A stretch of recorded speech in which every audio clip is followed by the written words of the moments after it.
Benarkah manusia sudah pergi ke planet Mars? Planet Mars sini sampai ke Mekah berapa kilometer? Ambo pada tahu. 5,000 kilometer.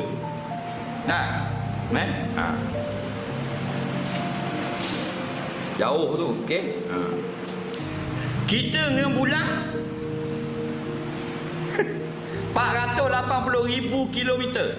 Pada satu ketika dia orbit dia membujur. Ada dekat daripada itu, ada jauh daripada itu. Rutinnya 480,000 kilometer. Pusing dunia ni, pusing daripada Teluk Moni mau naik Pebble, mau pusing lalu sampai ke Sabah, lepas tu masuk Sulu, masuk Filipina, sampai ke Laut Pasifik, sampai ke Hawaii, sampai ke Amerika, sampai Laut Atlantik, sampai ke Eropah, masuk Laut Hindi, balik semula ke Malaysia. Berapa kilometer pusing bumi? Soalan mudah, kura boleh jawab. 13,000 kilometer pusing ni. Bulan 480,000 kilometer. Mars berapa kilometer? 117 juta kilometer. 117 juta kilometer. Faham lagi? Kita naik 777 isi penuh, boleh tak pusing dunia? Tak boleh, separuh ke?